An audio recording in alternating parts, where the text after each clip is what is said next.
Could your calming and perfectly relaxed sleep routine be the reason that you are stuck in the insomnia cycle? Believe it or not, this is possible. And in this video, I'm going to share with you 3 questions you can ask yourself to kind of filter out what might be keeping you stuck and what won't. And if you want my 3-step guide to help you move away from chasing sleep, letting go of the sleep efforts, and start trusting in your own, hitting the microphone, trusting in your own ability to sleep, comment the word trust below and I will send it over in Messenger.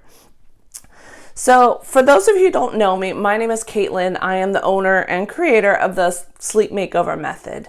And I have been helping people since 2021 overcome chronic insomnia when nothing has worked before. So if you're ready to try to start determining what is keeping you stuck and how to start moving forward, let's go ahead and get started. So yesterday I talked about sleep efforts. So I don't want to go into deep detail here like I did yesterday.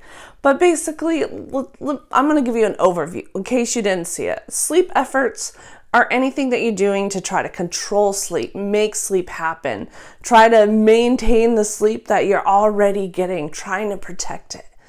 And these all send signals to your brain that there's a problem, there's something to fix, and that there is danger.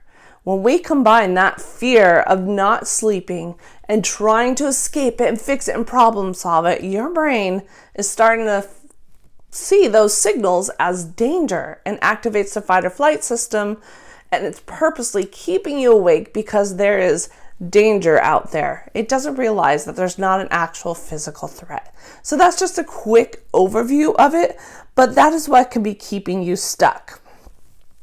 So tonight, when you do your sleep routine, or you can do it right now, look at your sleep routine. Maybe write down all the different things that you do. Like I meditate, I take calming tea, I take magnesium, I do this hypnosis, whatever it is. There's so many different things that you could be doing. And I have 3 questions for you to stop and ask yourself. So you can take the first one. Let's say you meditate or stretch. Okay, let's do stretching. Okay?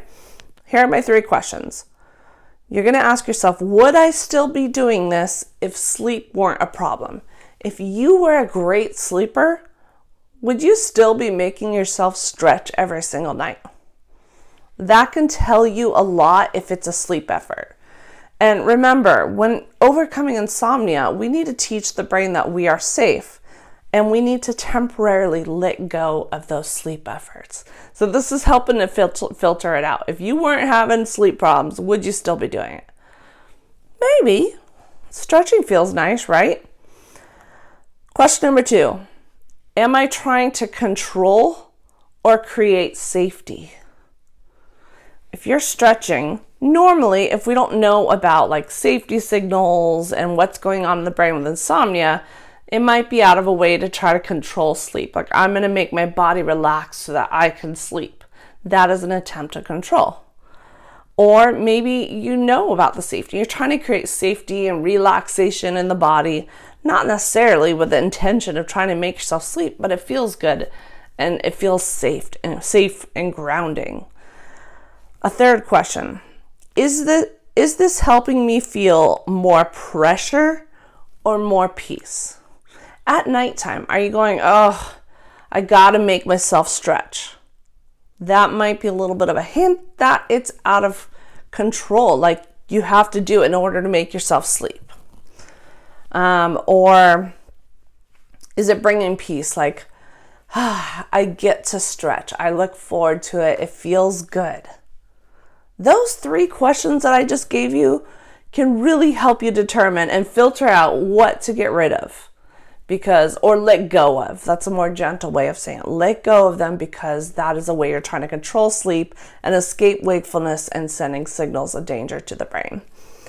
So once you start to notice these little habits that you're doing to try to control sleep and you want to let go of them, I have a little technique that you can do that I used to help you let go, kind of give yourself space between the habit and to kind of check in with yourself. So what you're going to do is, let's say you notice like, oh God, I got to do this supplement or this meditation right now so that I can sleep. And you'll be like, oh, you're going to pause because you just noticed you're trying to chase sleep or make sleep happen or control it in some way.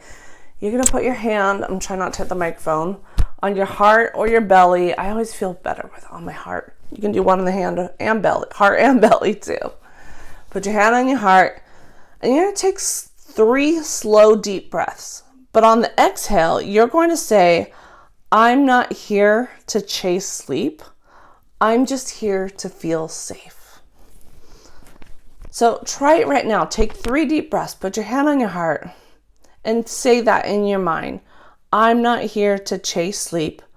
I'm just here to feel safe. Okay, try it.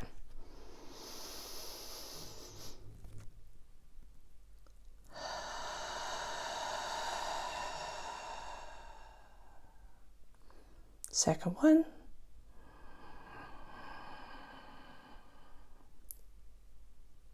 And release. I'm not here to chase sleep.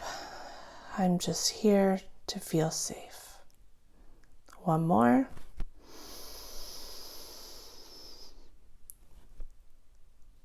And out. I'm not here to chase sleep. I am just here to feel safe. This is very grounding. This helps bring a pause, a moment between that chasing and actually doing it, or if you're in the middle of doing it. It can really help you pull back and realize what you're doing and make a new choice. Do something you enjoy. Do something that feels good without the intention of making yourself sleep. This is what's going to lead to lasting change over time. You need to do this over and over and over again. And even when it feels like it's not working, do it more and more and more, and your brain will learn that you're safe. But along the way, you're going to feel more peace as you breathe and ground and change your approach to sleep. It's going to feel better. Mentally, physically, it's going to help you. And if you want my 3-step guide to help you let go of these and to start letting go and allowing sleep to happen naturally and build the trust in your body to sleep again, comment the word trust below and I will send that over on Messenger.